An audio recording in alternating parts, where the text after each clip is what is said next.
இந்த எபிசோடில் நாம அஸ்வின் சரவணன் இயக்கத்தில் 2022 வெளிவந்த கனெக்ட் படத்தை தான் பார்க்க போகிறோம். இந்த படத்தோட கதையை பற்றி பார்த்தோம்னா, நயன்தாரா தனது டாக்டர் கணவர் வினய், மகள் அனியா நஃபீஸா மற்றும் அப்பா சத்யராஜ் ஆகியோருடன் சந்தோஷமாக வாழ்ந்து வர்றாங்க. இவர்களின் வாழ்க்கை மகிழ்ச்சியாக நகரும்போது புதிய வகை வைரஸான கொரோனா தொற்று ஊருக்குள் பரவுது. இந்த நோயால் உயிரிழப்பு அதிகரிப்பதால் ஊரடங்கு அமல்படுத்தப்படுது. இந்த வைரஸினால் மருத்துவமனைகள் தங்கி நோயாளிகளுக்கு சிகிச்சை அளிக்கும் டாக்டர் வினய் நோய் தாக்கி இறந்து போகிறார். நயன்தாரா அவரது மகள் அனியா நஃபீஸா கொரோனா வைரஸ் பரவ இருவரும் தனிமைப்படுத்தப்படுறாங்க. அப்போது தனது இறந்த அப்பாவிடம் பேசுவதற்காக ஆன்லைனில் ஒரு மந்திரவாதியின் மூலம் பேச முயற்சி செய்கிறாங்க அனியா நஃபீஸா. இந்த சந்தர்ப்பத்தை பயன்படுத்தி கொண்டு தவறான ஆவியை அவள் மீது அந்த மந்திரவாதி ஏவிடுறாரு. இதில் சிக்கிக்கொள்ளும் தன் குழந்தையை மீட்டெடுக்க நயன்தாரா முயற்சி செய்கிறாரு.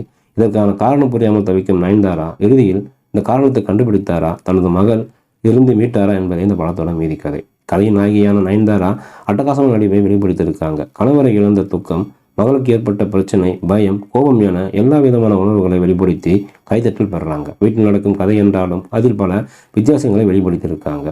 கமர்ஷியல் படங்கள் தோன்றும் நயன்தாரா போல் இல்லாமல் யதார்த்தமான நடிப்பை வெளிப்படுத்தியிருக்காங்க. அப்பாவாக நடித்திருக்கும் சத்யராஜ் தனது அனுபவ நடிப்பை கொடுத்து பாராட்டுகளை பெறாரு. மகளுக்காக இயங்கும் காட்சிகளிலும் பேத்திக்காக துடிக்கும் காட்சிகளும் பார்வையாளர்களை கண்கலங்க வச்சிருக்காரு.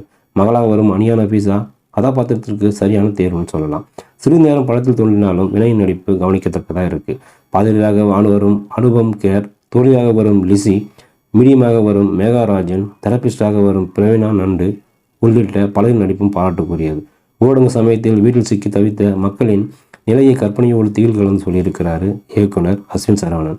வீட்டில் நடக்கும் கதை என்பதால் படத்தின் விறுவிறுப்பு எப்படி இருக்கும் என்ற அச்சத்தை தனது திரைக்கதையின் மூலம் சிறப்பாக கையாண்டு கவனம் வைக்கிறாரு. பெரும்பாலான காட்சிகள் தொலைபேசி நிகழ்வுகள் என்றாலும் அதனை அற்புதமாய் திரைக்கதையின் மூலம் சமன் செஞ்சிருக்காரு.